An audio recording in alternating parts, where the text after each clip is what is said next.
technique du service développement et application chez Climalife. Je vous rappelle que Climalife a participé à la première journée efficacité qui s'est déroulée à Lyon. Alors, avec un petit échange tout à l'heure, Climalife est quasiment un précurseur du produire plus en consommant moins. Le sujet qui va être abordé, c'est la réglementation F-Gaz et solutions HFO canoporteur. Je vous demande d'applaudir M. Pierre-Emmanuel Danet.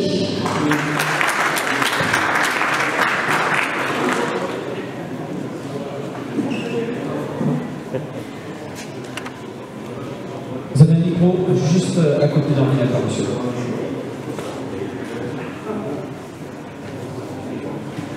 Alors, effectivement, je vais vous parler un peu plus précisément des flux frigorigènes et de la réglementation gaz sans rentrer dans le détail. Mais auparavant, je voudrais aussi faire un rappel sur quelque chose qui a été mis en place au niveau français et qui nous a permis d'économiser déjà énormément d'émissions de gaz à effet de serre, juste par la mesure qui a été mise en place conventionnellement en France en 1992, qui a instauré la récupération des flux frigorigènes de façon obligatoire. Donc cette étude a été faite par la chaire économie du climat. Elle reprend un certain nombre d'éléments. Les éléments qui ont été repris, ce sont donc les émissions des gaz à effet de serre qui ont été pris en compte, ce sont les CFC, les HFC et les HFC. On a utilisé les GWP des flux sur les rapports du GIEC, le 4e et le 5e rapport, puisque les valeurs sont différentes en fonction des rapports qui sont plus récents. Et on a pris en considération les quantités de fluides récupérés qui ont été recensées par le club des mines. Donc je vais passer sur la courbe, on va pas s'attarder. Je vais aller directement sur un tableau qui reprend par type d'activité les quantités de gaz à effet de serre qui ont été évitées d'être rejetées dans l'atmosphère en fonction des applications. Et ce qui est intéressant dans ce tableau, c'est de voir qu'on a pris les différentes applications. Il y a le chiller, le froid commercial, le cycle industriel, etc. Et on voit que le plus impactant, effectivement, en termes d'émissions de gaz à effet de serre, si on ne faisait pas la récupération correctement, était l'application froid industriel. On a des gros volumes de flux frigorigènes dans ces installations, suivi des chillers, qui sont aussi des applications où on a des quantités de flux importantes du fait du nombre de chillers qui sont installés, puis suivi du froid commercial. Et si on prend la globalité de ces applications, il y a eu 46 millions de tonnes équivalent CO2 qui n'ont pas été émis dans l'atmosphère entre 1993 et 2013 grâce à la récupération des flux frigorigènes. Et 46 millions de tonnes équivalent CO2, pour vous donner un ordre d'idée, c'est 3 ans d'émissions du parc automobile français, donc c'est pas anodin, et ça représente 1% des émissions mondiales par rapport au niveau des émissions qu'il y a eu en 2010 au niveau mondial. Donc, pourquoi j'ai introduit ma présentation par ce thème? Tout simplement parce que la F-Gaz découle un petit peu de ce qu'on a mis en France avec une récupération de flux frigorigène qui n'était pas obligatoire, et l'Europe s'en est inspirée. Je voulais aussi, avant de rentrer un peu plus en détail sur la F-Gaz, vous faire profiter d'un rapport de l'UNEP sur la répartition des flux frigorigènes en fonction des secteurs du marché.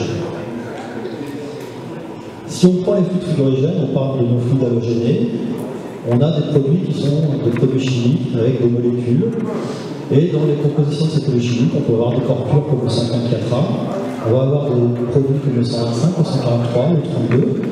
Donc un produit que vous utilisez fréquemment, c'est le 134A, le 125, le 143 sont des produits que vous n'utilisez pas directement, c'est utilisé en mélange.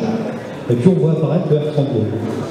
Alors, au niveau mondial, la consommation des HFC en poids, c'est 40% de 134A.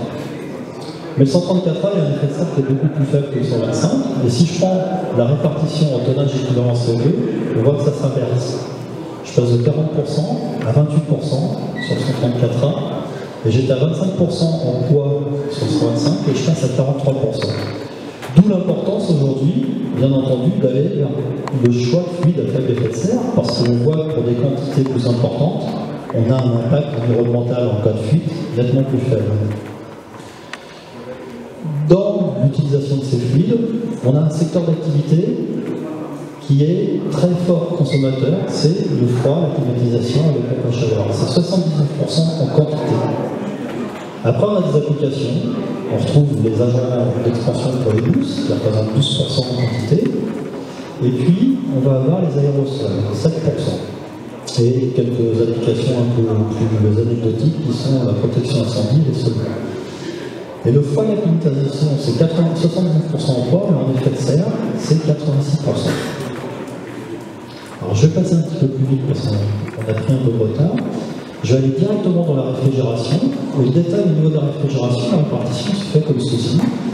On a 73% des fluides qui participent, on va dire, à l'émission, à la pollution éventuelle atmosphérique, qui est utilisée dans le froid commercial. Et on a 20% dans l'industriel. Donc on voit que les enjeux, ils sont effectivement principalement centrés sur ces deux secteurs-là. Et derrière, ce qui est aussi intéressant, c'est cette partie-là. 60% des fluides, des quantités de fluides qui sont vendues aujourd'hui, servent à recharger les fluides. Donc, bien entendu, en améliorant l'étanchéité des systèmes, on va forcément diminuer l'impact environnemental des produits qui sont vendus. Donc les points clés, les enjeux sont effectivement sur les secteurs du conditionnement d'air et de la chaleur, qui représentent 86% des quantités. Et il faut trouver des solutions à très faible GWP, mais il faut aussi aller vers des solutions qui ne soient pas uniquement focusées sur le GWP. Il faut bien entendu regarder la disponibilité commerciale. L'efficacité énergétique, pour nous, c'est primordial. On peut sortir tous les flux qu'on veut, s'il n'est pas efficace, l'impact sera négatif au final.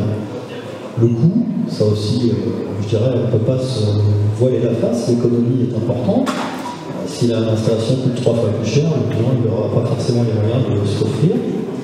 La sécurité, on insiste beaucoup sur ce point, tout simplement parce que on tient à mettre en place des produits plutôt non inflammables, non toxiques, tout simplement parce qu'on est tous des consommateurs, on est tous, je dirais, avec des familles autour de nous, des enfants, etc. Et moi, j'ai pas envie que mes enfants aillent faire leurs courses dans un supermarché et qu'ils risquent leur vie avec un accident éventuel sur les flux fluorogènes. Donc il faut vraiment faire un amalgame de tout ça, et puis, bien entendu, des performances à température ambiante élevée, ça c'est plus sur les pays chauds, c'est pas trop, je ne concentre pas trop, mais ça fait partie des points à regarder. Ici, j'ai un autre slide, on va passer directement sur la partie droite. On parle beaucoup de l'effet de serre, de nos flux d'hydrogène, mais il faut savoir qu'au niveau du réchauffement de la planète, le produit le plus impactant, c'est le CO2. 73% du réchauffement de la planète est lié au CO2.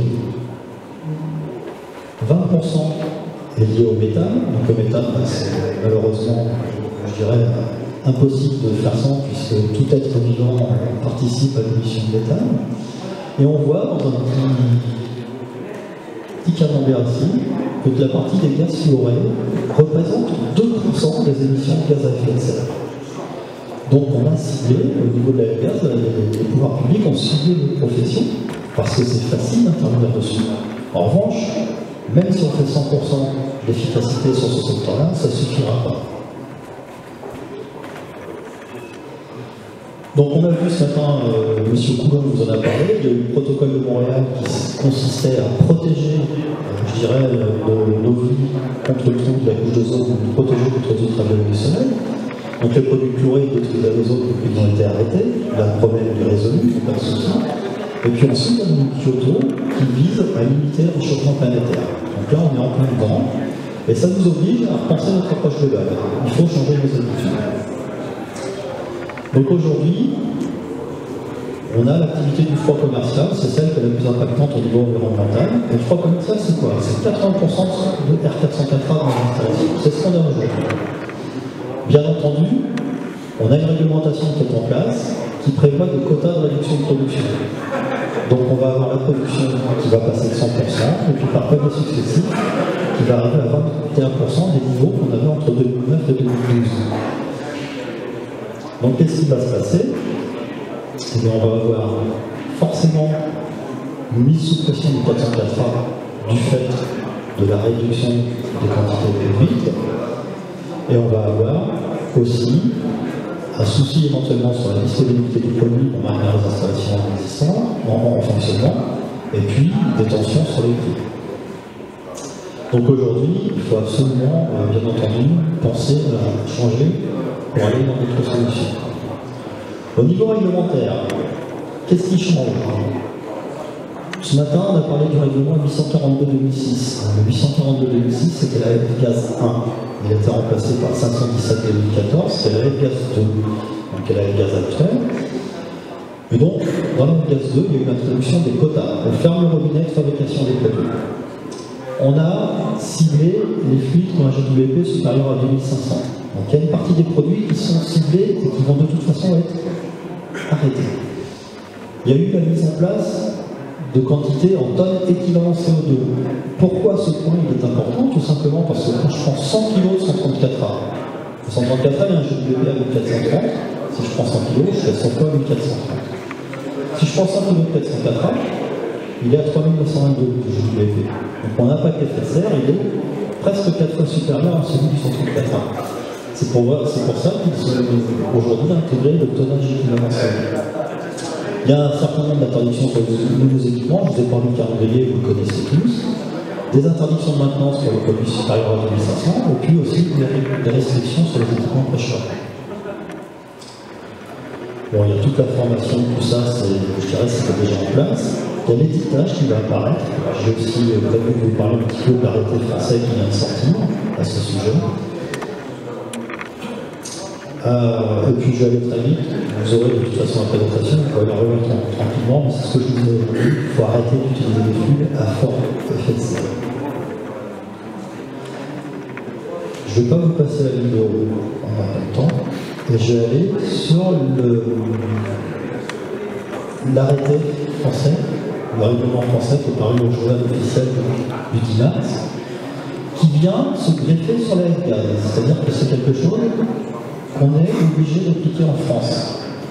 Au niveau réglementaire européen, il y a la réglementation européenne qui est la base, et après, chaque pays membre peut très bien sortir un règlement complémentaire qui vient s'ajouter à ce règlement général. Et donc, dans cet arrêté, donc ça abroge l'arrêté du 7 mai 2007, ce qui est applicable depuis le 7 mai 2007 est arrêté. On a un contrôle d'étanchéité qui est obligatoire, mais qui doit être réalisé donc, par un opérateur attesté, mais c'est le propriétaire d'installation qui doit faire en sorte que son contrôle soit fait. Les méthodes, on a plusieurs méthodes proposées. La méthode directe avec le déplacement du détecteur de fuite, le produit moussant, le produit fluorescent permanculé et la mesure par chute de pression. Sachant que le contrôle de fuite, le détecteur de fuite, il doit être contrôlé toujours une fois par an. Ont été ajoutées les méthodes indirectes. Donc là, ça pose débat parce qu'aujourd'hui, une méthode indirecte, elles sont transparentes, donc ça nous fait choix. Mais c'est quelque chose qui n'existe pas avec le réglementaire européen. Et les méthodes indirectes, on peut faire un contrôle de pression, de température, d'intensité du compresseur, niveau des liquides et volume de quantité rechargée. Donc ça, aujourd'hui, c'est quelque chose qui est reconnu par l'État français. Ce qui est modifié aussi au niveau français, c'est qu'ils ont scindé les HFC des HFC. Tout ce qui est HFC, on fait les contrôles sur une fréquence, un tonnage équivalent CO2. Donc ça, c'est ce qu'on a dans la F-Gaz. Et ce qui est venu se rajouter au niveau français, c'est que sur les HFC, on reste en poids net de produits. Ils sont partis du principe que les installations HFC étaient en fonctionnement, puisqu'on n'a plus le droit d'en faire depuis 2014.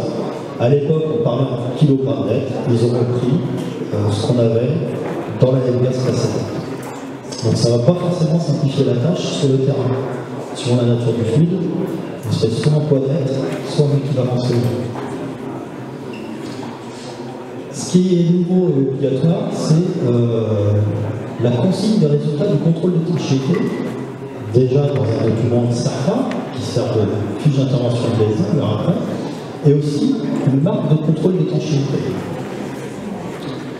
Donc vous faites le contrôle d'étanchéité, si vous voulez, vous collez une vignette bleue sur votre installation, à un endroit visible, avec la date de limite de validité qui est inscrite dans le bâton ici. Si le contrôle est mauvais, la vignette est rouge, donc elle vient se coller sur la vignette bleue si elle est déjà vignette bleue auparavant, avec pareil la date. Et tant que la fuite n'est pas réparée, tant que l'intervention n'a pas pu être faite, il est interdit de recharger en fluide. Je vais aller vite sur ça parce que là ça se concentre les équipements poche-chargeurs sont pareils. Je vais vous montrer ce document-là. Ce document est aujourd'hui un document obligatoire. Contrôle de fuite que je vous ai montré avant, l'étiquetage, c'est juillet 2016. En revanche, ça, c'est aujourd'hui applicable. La fiche d'intervention que vous avez dans vos entreprises, elle doit être remplacée par ce document.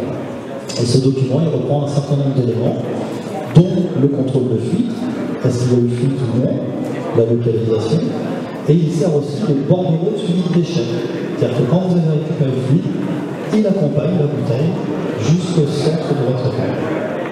Donc ça, c'est quelque chose qui sera uniforme à l'ensemble des entreprises qui manipulent le flux frigorigène. Sur la gaz, si vous voulez en détail, on a fait une application chez Climalite qui est gratuite, que vous pouvez télécharger, soit sur Google Play ou Apple Store, qui reprend tous les points de la réglementation du gaz en fonction de l'application. Donc, ça vous permet d'avoir les dates d'interdiction, les seuils de contrôle, les fréquences de contrôle de fuite, et puis les solutions en fuite proposées pour remplacer le flux constant. Les solutions à chapeau, il y a ici un tableau, je ne vais pas m'y arrêter parce que M. de Bernardino de Noël est là pour ça, donc il va s'en occuper, mais il y a des solutions qui sont disponibles aujourd'hui pour faire le remplacement des flux de la forêt cancer, l'OF et ça revient, et il y a des solutions qui arrivent. Plus généralement, on a différentes typologies de produits pour faire notre métier. On a les HFO, ce sont des produits non toxiques, pas ou faiblement inflammables. Ce sont des produits de remplacement potentiel en drogues, c'est-à-dire que je peux très bien enlever mon flux glissant et remettre mon mélange HFO à la place sans rien modifier. Il y en a d'autres qui pourraient faire des internationales, ils ont une très faible mélange d'UEP. Il y a des mélanges HFC-HFO, il y a l'ammoniac, il y a des hydrocarbures et il y a le CO2. Chaque produit a des avantages et des inconvénients. Maintenant, on risque de briser un certain nombre, je dirais, pas de tabou, mais de choses qu'on a entendues ce matin. Je vais venir sur le terme naturel. Depuis ce matin, on entend naturel, naturel, naturel.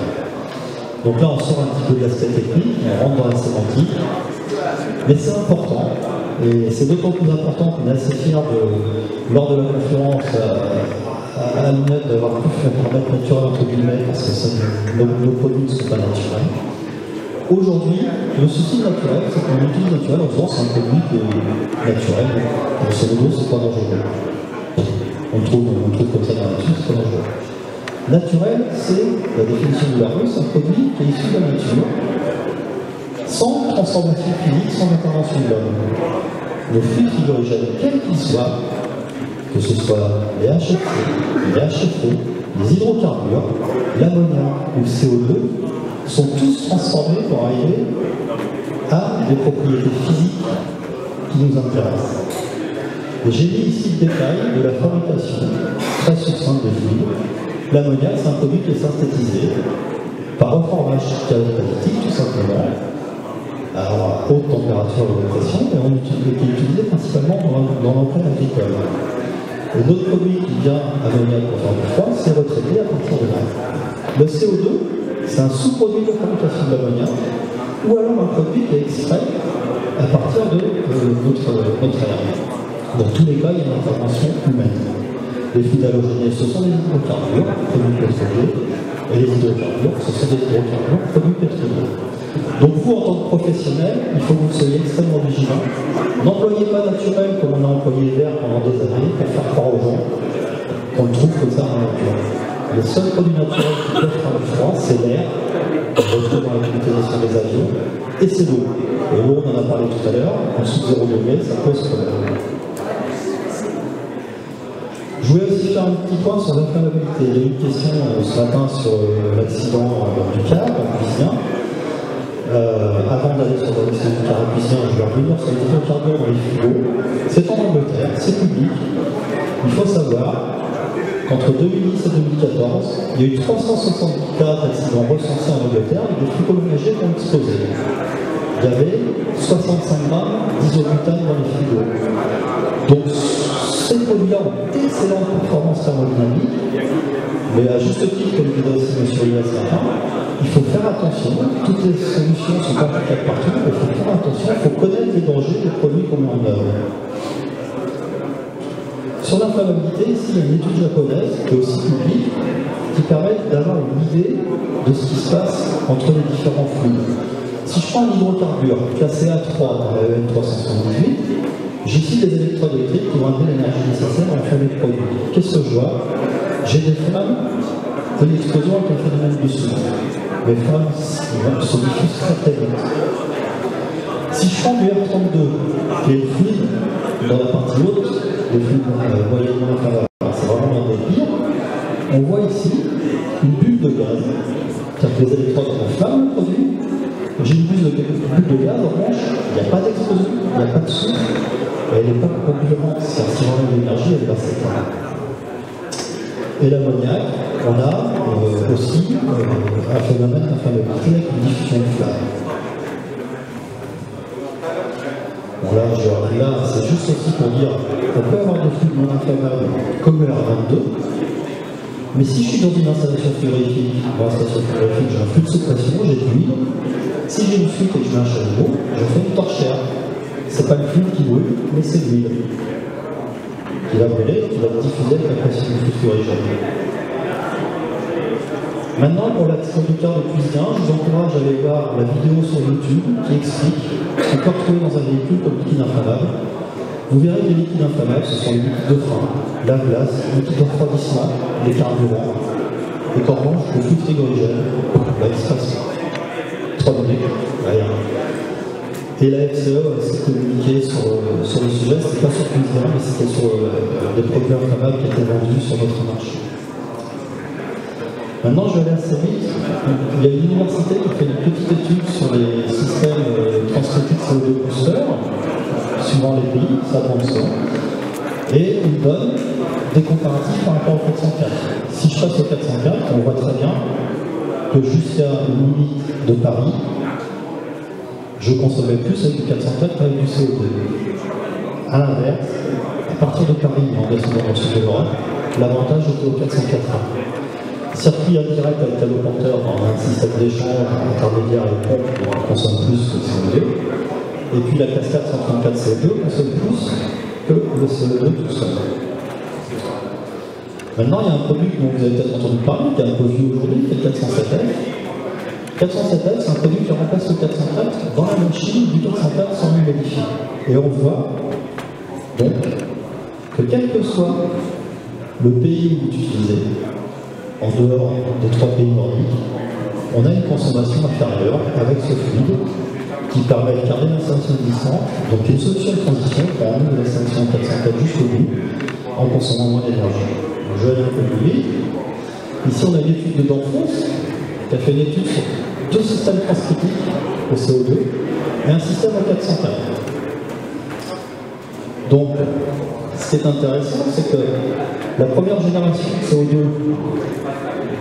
qui datait de ce système, ça a évolué depuis, ça s'est amélioré, consommait 23% de plus que la machine au 404. Après amélioration, c'est-à-dire sur la machine au CO2, ils ont mis la détente électronique, la variation de puissance, la variation de vitesse, etc. sur le compresseur. On est arrivé à consommer 8% de moins que le 404A. En revanche, la machine au 404A, donc on va dire de 2017, standard, sans amélioration, sans détente électronique, sans régulation de puissance, ni quoi que ce soit, si je la passe au 407F, bah, je me retrouve au niveau de l'installation deuxième génération CO2. Donc pourquoi je vous montre ça? Tout simplement parce que je pense que votre métier, le professionnalisme vous oblige à avoir non pas un regard monoculaire, mais à effectivement regarder ce qu'on met aujourd'hui devant les yeux avec de nouvelles solutions qu'il faut mettre en place parce qu'elles sont intéressantes, mais ne pas penser qu'à ces solutions-là. N'oubliez pas les autres, ayez une vision globale à 360, parce que vous pouvez passer à côté de quelque chose et vous orienter pas forcément dans les directions, je dirais, globales. Voilà, j'en ai fini, je vous remercie. Une très bonne conclusion, monsieur. Monsieur Pierre-Emmanuel Dernier de chez Clima-Life. Très bien, très rapidement, si vous voulez poser une question. Monsieur.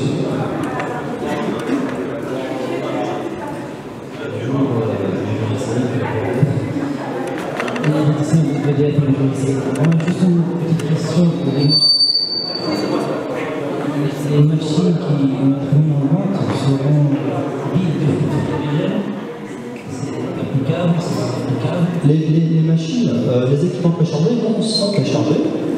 Il y avait une rumeur qui disait qu'elles seront vendues vides. Non, non, tout du moins, je n'ai pas eu écho de cette rumeur.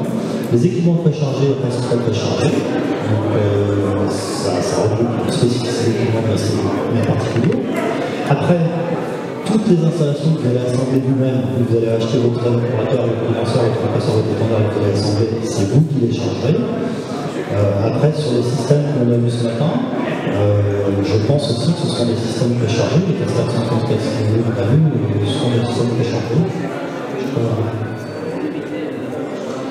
Oui, pour éviter de tourner les fuites, mais quand ça sort préchargé de chez le constructeur, c'est testé, c'est normé, les appareils sont tout chargés. Alors peut-être, vous faites peut-être allusion aux ventes de climatiseurs dans les grandes surfaces et autres. Alors, les équipements, les climatiseurs, les petits split systems qui sont vendus par les dealers pourront continuer à être vendus par ces entreprises, toujours préchargés. En revanche, la obligation, ça c'est dans la nouvelle base, soit le client qui achète et son propre artisan avec la lettre qui prouve qu'il fait appel à un installateur agréé pour mettre la machine chez nous, soit le distributeur, sera obligé de proposer, en même temps qu'il vend l'appareil, la vente de la pose de l'appareil pour l'entreprise à tester. Mais l'appareil restera chargé. Voilà, merci beaucoup Monsieur Danet pour cette explication complète et cet exposé.